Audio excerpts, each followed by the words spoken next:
We get weaker with it and have less confidence with whatever we're doing because it ain't us that's acting.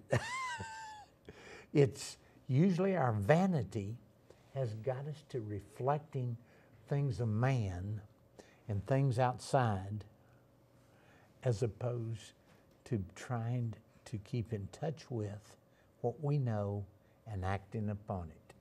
Next thing, I think you have to be independent of society.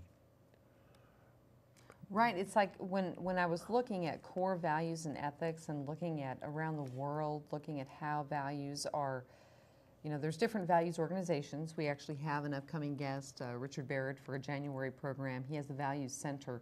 Thousands of people around the world have taken his programs and learning about values and different value systems. But overall, especially when we look at today's business ethics, every day it seems like someone else is being found living the opposite of what we would espouse as healthy social values.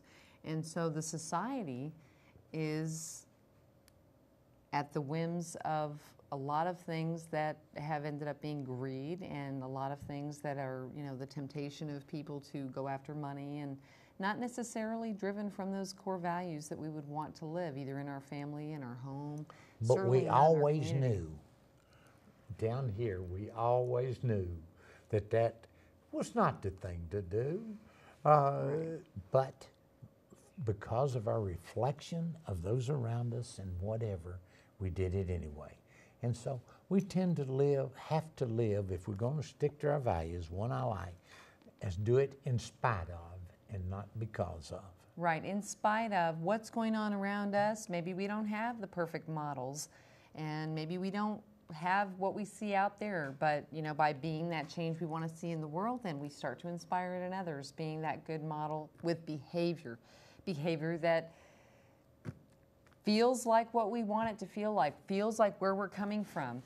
From a whole list of values you could make, you could come up with a long list, whittle it down to a few. And I did it my way on purpose. On purpose, with intention. And now if I get whacked or whatever, says, well, so be it. I did it. I meant to do it. Right, and it's, you go ahead and do it, and the fact that you're doing it from a place of purpose and centered in the own seat of who you are and what you really feel, because you're really listening to your heart and being connected to yourself first and foremost in your own connection with the divine, then you get that right guidance, and you're probably a lot less likely to be whacked. That's what a lot of the mystical texts say, that in the blink of an eye, certain people you won't be able to explain, and other people are living a whole different sort of life. And I think it's that key quality of life. It's that invisible line in the sand. Are you living motivated by love, living your values every day, passionately, on purpose? Or are you a fear bot? Are you living based on fear? Because if I don't believe in that voice inside me, I'm going to be passive and indirect and messed up in my execution. Right, like a little ball in a ping pong pinball machine, Surely. Bouncing around. So my fourth one is immediate action. Take small steps now. If I know what to do, do it. Right, even if it's a small step. A small in that direction. And you can't always explain all the hows. That is one of the caveats. You've got to let that go. That you cannot have all the hows explained, because serendipity is going to kick in, the universe is going to support you, and all kinds of things are going to jump in, and providence is going to come in, and you won't even need to know how necessarily, all of it. So many people have goals, and I think goals are really limits. What I think is we need course determination and step setting. How far are you going to go? As far as I can go. How are you going to do it? Well, I've got to take this step and this step. And if I don't take the steps that I know to take, then I will not know the other steps to take. Yes, that was an obstacle for years for me, of wanting to know too many steps ahead without taking initial steps.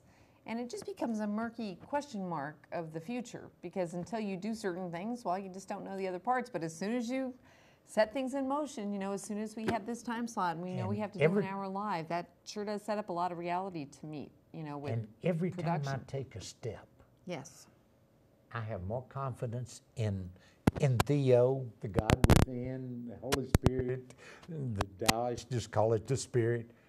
I have more, and then we got a thing going. Yes, stepping from It tells me what that to do, and place. I got guts enough to do it. That's where we want to go. Right, and you are feeling that trust in yourself and that courage.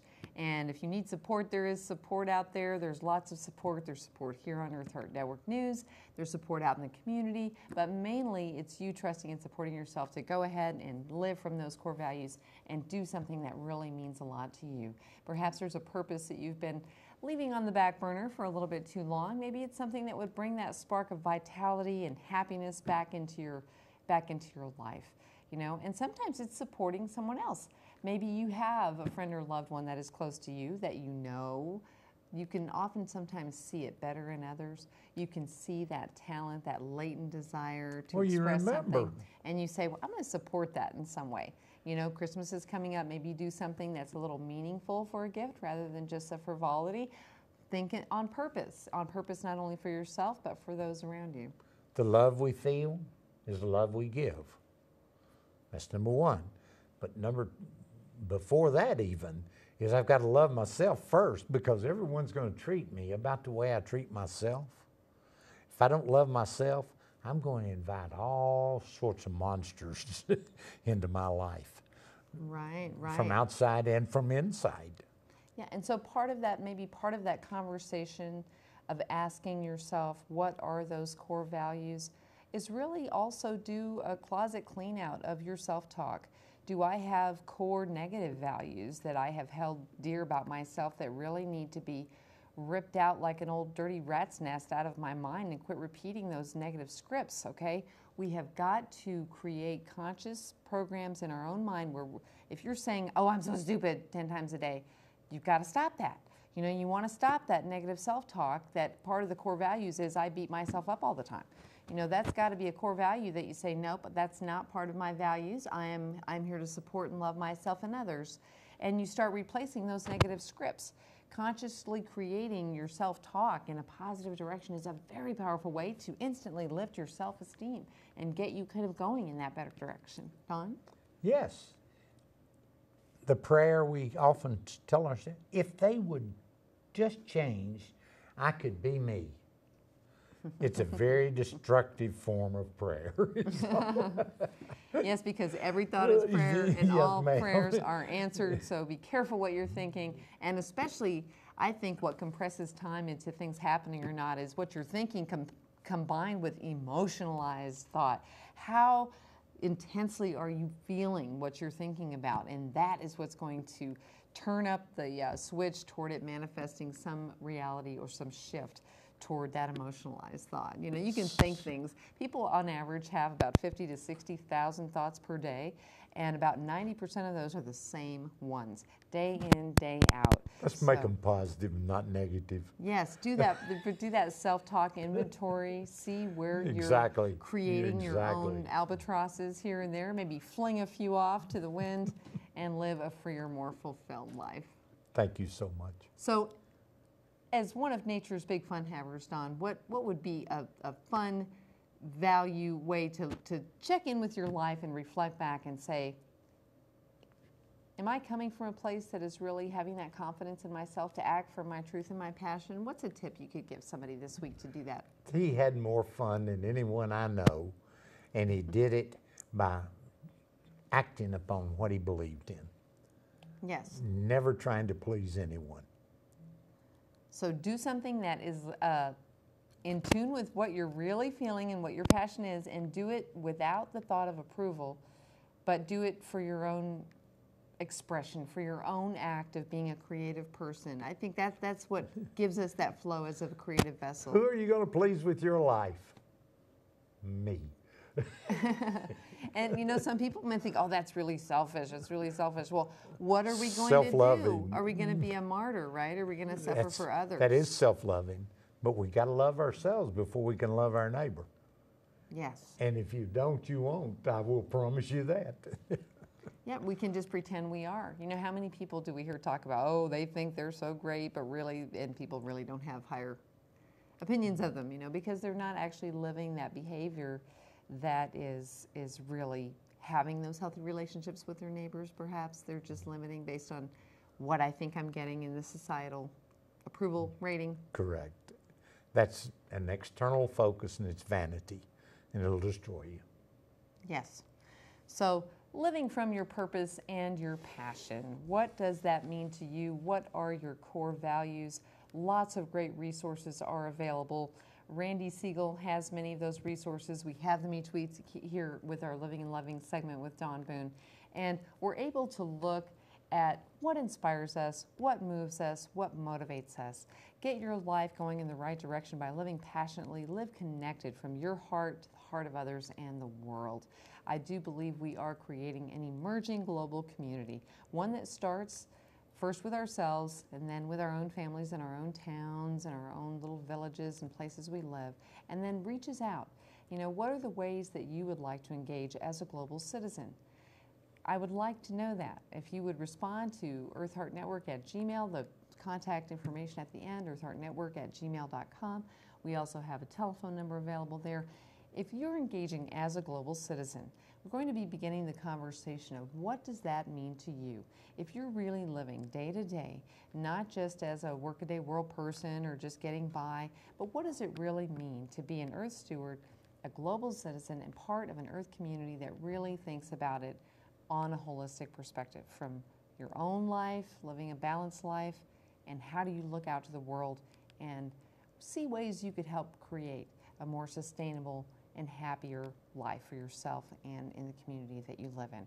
We're going to be looking at that, looking at ways to engage as a global citizen. We've talked about taking action locally in many ways that you can actually do that, but we'll be expanding that conversation and really looking at making ties to global issues, doing tracing of information, traceability. When you buy something, where are all those derivative ingredients coming from? What is every choice you're making doing to impact your ability to live a more sustainable life? So we'll be having that conversation week by week as we continue here on Eartheart Network News. I want to encourage you to take action this week. Take time to actually assess your core values. Looking at the top 4 core values, as Randy suggested, is one way to do it. There's lots of resources online. Of course, Randy is one person who has many tools for you, many free resources and other books and information. So really take time to look at what are those core values that you're living by. Take an action, as imperfect as it might seem. Even just doing one thing in the direction of your dream will definitely count, and live with that sense of connection that will actually bring more joy and happiness into your life on a daily basis. So live a coherent life. Take that minute to check in with your heart and see if you're feeling peaceful and relaxed and coherent.